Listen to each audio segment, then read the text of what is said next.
नमस्कार विद्यार्थियों। मेरा नाम रोहन अग्रवाल, सहायक प्राध्यापक शासकीय गजानंद अग्रवाल स्नातकोत्तर महाविद्यालय भाटापारा, जिला बलौदाबाजार भाटापारा से। मेरा आज का टॉपिक है एमकॉम 4 सेमेस्टर के करारोपण एवं लेखांकन समूह का यूनिट 4 का टॉपिक अभियोजन या प्रोसिक्यूशंस। यहाँ अभियोजन आयकर अधिनियमों में से संबंधित कोई जुर्म करने पर जो सजाएं होती हैं, कारावास होता है, उससे संबंधित है। यहाँ पर आयकर अधिनियम के अंतर्गत निम्न प्रकार की गलतियों या जुर्म के लिए किसी व्यक्तियों का अभियोजन किया जा सकता है, जिसका वर्णन किया गया है। इसके अंतर्गत हम देखें तो सबसे पहले धारा 132(3) के अंतर्गत दिए गए आदेश का उल्लंघन करने पर, इसके अंतर्गत यदि कोई अधिकृत अधिकारी किसी करदाता को आदेश देता है कि वह अपने बही खातों, धन, सोना, चांदी या अन्य मूल्यवान चीज़ों को उसकी पूर्व अनुमति के बिना, मतलब आयकर अधिकारी की पूर्व अनुमति के बिना कहीं भी हस्तांतरित ना करे, और उसके मना करने पर भी यदि करदाता आदेश का उल्लंघन करता है तो उसे 2 साल तक की सज़ा का प्रावधान है। दूसरा पॉइंट देखें, धारा 132(ii)(b) के अंतर्गत सुविधाएं न प्रदान करने की दशा में यदि किसी करदाता पर किसी प्रकार का आयकर अधिनियम से जुड़ा हुआ केस चल रहा है और प्राधिकृत अधिकारी उसे आवश्यक दस्तावेज एवं बही खाते के निरीक्षण करने से संबंधी सुविधाएं देने की अपेक्षा करता है, अर्थात वह कहता है कि उसे आसानी से बही खाते उपलब्ध करा दिए जाएं, परंतु करदाता ऐसा नहीं करता है, तो उसे 2 साल तक की कड़ी कैद और जुर्माने का प्रावधान होगा। तीसरा पॉइंट अगर देखें, कर वसूली ना होने देने के लिए संपत्ति को हटा देने, छिपा देने या किसी अन्य के नाम पर हस्तांतरित कर देने की स्थिति में यदि कोई करदाता आयकर बचाने के उद्देश्य से संपत्ति को हटा देता है, छिपा देता है या किसी अन्य व्यक्ति के नाम पर हस्तांतरित कर देता है, तो इस स्थिति में उसके इस जुर्म के लिए अधिक से अधिक 2 साल की कड़ी कैद और जुर्माने का प्रावधान है। चौथी दशा देखें तो उद्गम स्थान पर काटे गए कर को जमा करने में चूक करने पर यदि किसी व्यक्ति का यह कार्य है कि वह उद्गम स्थान पर कर काटे और उसे केंद्र सरकार के पास जमा कर दे, और यदि वह इस प्रकार की त्रुटि करता है या धारा 115(ओ) के अंतर्गत वितरित किए गए लाभांश पर कर नहीं काट पाता है, या लॉटरी में अगर कोई व्यक्ति धनराशि जीते और उस पर कर का भुगतान नहीं करता है, तो उसे कम से कम 3 माह से एवं अधिक से अधिक 7 वर्ष की कड़ी सजा का प्रावधान है।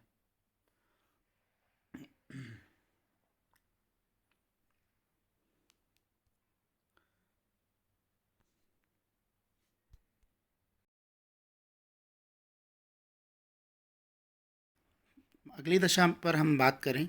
तो यदि उद्गम स्थान पर संग्रह किए गए कर को जमा करने पर चूक करने पर, धारा 206(c) के अंतर्गत यदि कोई व्यक्ति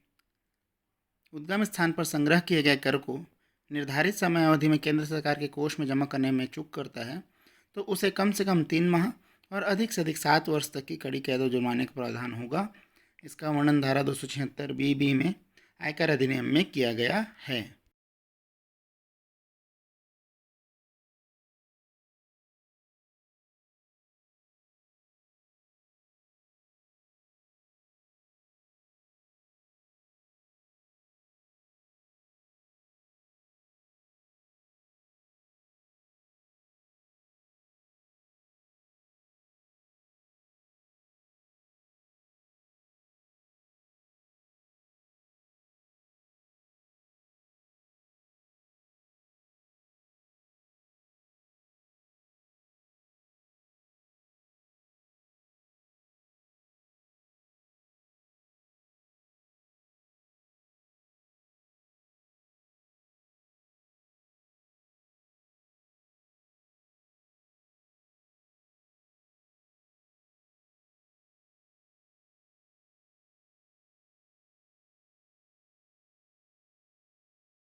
अगली दशा हम देखें, धारा 178(1)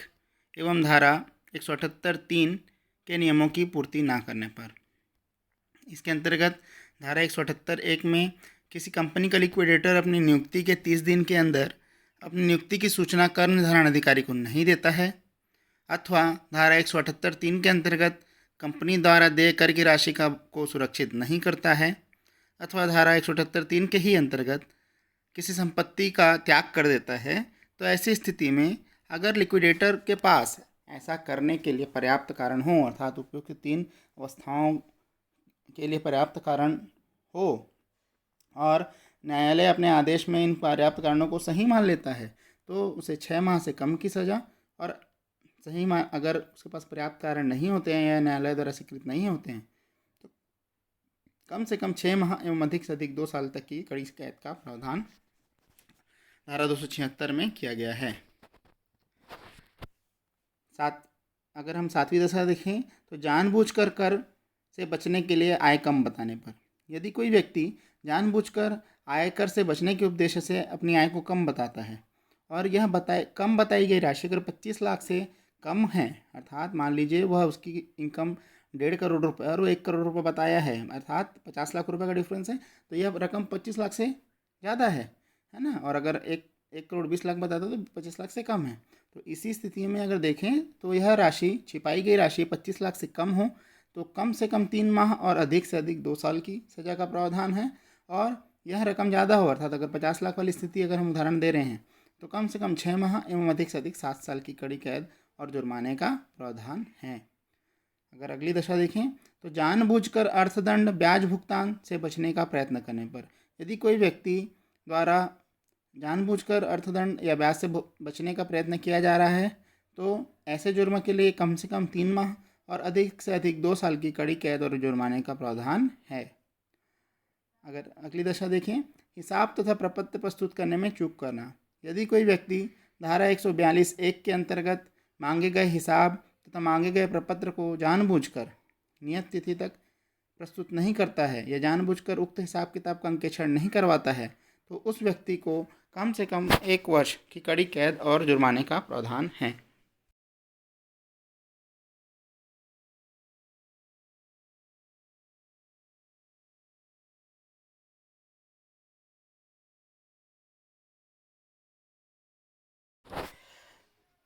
सत्यापन में झूठी घोषणा करने पर। यदि कोई व्यक्ति जानता है कि वह झूठ बोल रहा है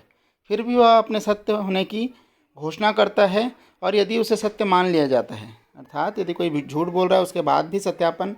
करता है कि मैं सत्य कह रहा हूँ और उसे सत्य मान लिया जाता है सामने वाले द्वारा, तो इससे बचने वाले कर की राशि 25 लाख से अधिक होने पर कम से कम 6 माह और अधिक से अधिक 7 वर्ष की कड़ी सजा एवं जुर्माने का प्रावधान है। अन्य स्थिति अर्थात 25 लाख से कम बचत होने पर कम से कम 3 माह और अधिक से अधिक 2 वर्ष की कड़ी कैद का प्रावधान किया गया है। अगली दशा में देखें, लेखा बहियों या दस्तावेजों का मिथ्याकरण। यदि कोई व्यक्ति जानबूझकर किसी अन्य व्यक्ति को कर अधिनियम के अंतर्गत देय कर, अर्थदंड या अपवंचन में समर्थ बनाता है और संबंधित प्रपत्र एवं बही खातों में ऐसे तथ्यों का उल्लेख करता है जो मिथ्या है और फिर भी उसे सत्य बताता है, तो ऐसी स्थिति में पहले व्यक्ति को कम से कम 3 माह एवं अधिक से अधिक 2 साल की कड़ी कैद का प्रावधान है।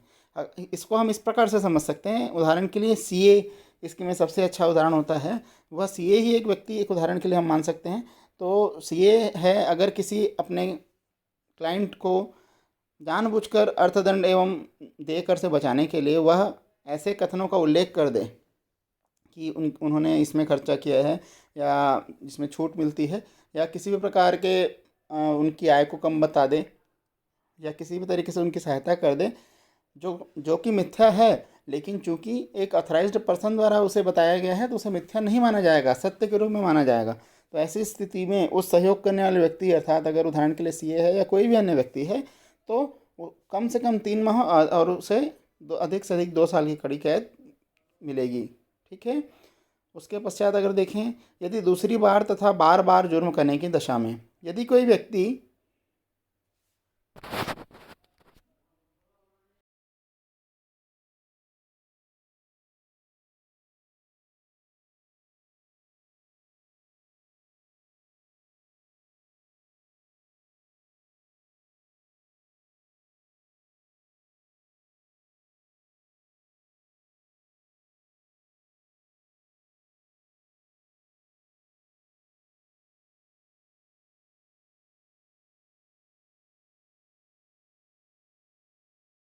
धारा 276 बी, 276C1, 276CC, 277 या 278 के अंतर्गत एक बार सज़ा प्राप्त कर चुका हो और इसके पश्चात भी बार बार इन सभी धाराओं के अंतर्गत जुर्म करता है, तो ऐसी दशा में प्रत्येक जुर्म के लिए, मतलब अगर अलग अलग धाराओं के अंतर्गत वह 4 जुर्म कर रहा है, तो प्रत्येक जुर्म के लिए कम से कम 6 माह और अधिक से अधिक 7 साल की कड़ी सजा एवं जुर्माने का प्रावधान होगा।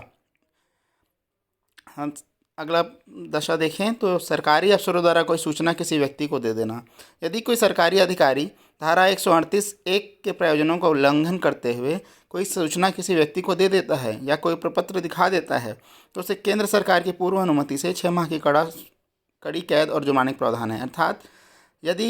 मान लीजिए कहीं पर इनकम टैक्स वाले रेड मारने वाले हैं और वहाँ इनकम टैक्स का ये अधिकारी किसी को सूचना दे देता है कि आपके यहाँ रेड पड़ने वाली है, तो और अगर उनकी इस सूचना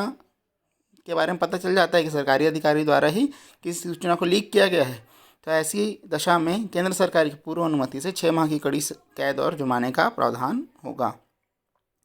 कंपनी द्वारा जुर्म करने की दशा में यदि कोई कंपनी, फर्म या व्यक्तियों का संघ आयकर अधिनियम के अंतर्गत कोई जुर्म करता है और सिद्ध हो जाता है कि इन्हें चलाने वाले व्यक्तियों को संस्था के जुर्म की जानकारी थी, तो इन संस्थाओं को चलाने वाले व्यक्तियों को जिम्मेदार मानते हुए नियमानुसार सजा का प्रावधान होगा। ऐसा धारा 278B में लिखा गया है। अगला स्थिति देखें तो हिंदू अविभाजित परिवार की दशा में आयकर अधिनियम के अंतर्गत यदि कोई हिंदू अविभाजित परिवार जुर्म करता है, तो उसका कर्ता जुर्म के लिए जिम्मेदार होगा एवं सजा का पात्र होगा। ठीक है, जो हिंदू अविभाजित परिवार का जो मुखिया होता है, जिसे कर्ता कहते हैं, वह जुर्म के लिए जिम्मेदार होगा, बशर्ते यह सिद्ध हो जाता है कि उसे उस जुर्म की जानकारी थी और उसने उस जुर्म को रोकने का प्रयास नहीं किया। अगर यह सिद्ध हो जाए कि उसे उस जुर्म की जानकारी थी और उसने इसे रोकने का प्रयास नहीं किया है,